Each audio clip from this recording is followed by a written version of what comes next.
I'm Mike Bowers. I'm talking pitches this morning with Julian Morrow from The Chaser. Welcome to the program. It's a great pleasure to be here. Mate, the Melbourne Cup and the race that stopped a nation. Absolutely. Not that surprising that there would be a racing metaphor this week. Yep. I'm not sure that Wayne Swan made weight. I actually think... I don't think Wayne would make a good jockey, but I actually think he's too lightweight to be on that horse. Yeah, absolutely. And certainly this horse is pretty well fed up, as the kicker says down here. And Wayne's going, whoa, don't worry, I've got him on a tight rein. Whoa, as the bank sort of, thunder down the home straight by the look of it, with the little kicker going, we need to cut back his oats. Unbackable odds that the banks were going to win that race. Lovely little Moyer, I thought. Never stand between a horse and a rate rise. Well, this is one of the races where it is by a nose to see who's going to be the biggest bastard out of all those big four, and you know that there's going to be serious casualties, the punters, on the way through. Just like Melbourne Cup Day. Good on Ralph Norris for just saying, I'm going to be bastard number one. Yeah. Bring it on. Yeah. I am number uno. Exactly. When bastard. You make whatever he does, 16 million a year. How do you sleep at night, Ralph? Between silk sheets in my harbourside mansion. Yeah, exactly. Basically. Cartoon me. Bring it on. Wasn't it great to see Tony Abbott down at the Melbourne Cup?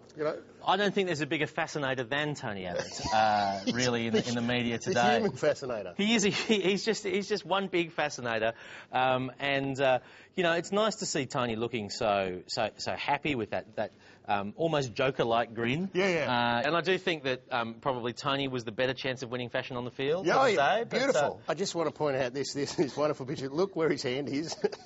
Well, it's a good thing that's not the Queen, because that would be a major breach of protocol, and I don't think he's going to end up as the CEO of DJs.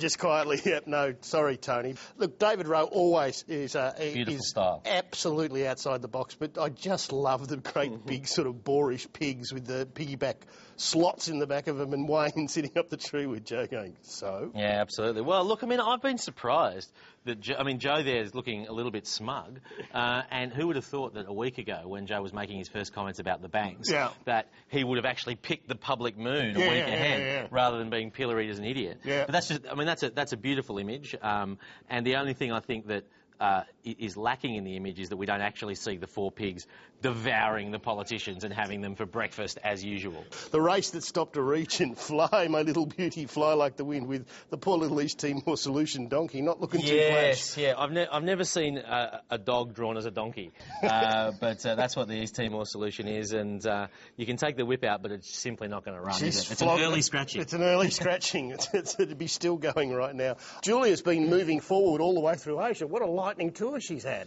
Well, it's because she hates it so much. Yeah. She just wants a handshake, a photo, and then back so that she can start talking about education policy, what she did 3 years ago with a website. It's sort of land, it's that stop-motion stuff, isn't it? Land, pull up, out, shake hands, back on, go. Look, she's just happy not to be flying Qantas, so she's doing all right.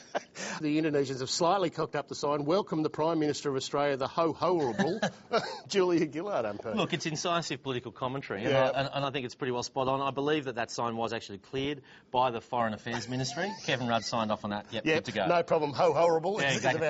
Exactly. One of the few people who actually is more ho-horrible than our current Prime Minister is the former one. Clearly here she's auditioning for Red Faces for another season of Hey Hey It's Saturday. And I think that Red should be rather scared, really. Well, there's no face redder. I reckon this is a great image. And it's one of the few times I've actually seen Julia, while she's been on the diplomatic circuit, actually feeling comfortable. Yeah, bang the She's giving a bit of a hammering to someone. Yeah. As opposed to taking one. Indeed. Julian, it's been a great pleasure talking to you. Thank you very much for taking the time. It's been a great pleasure to be here. Back to you, Barry.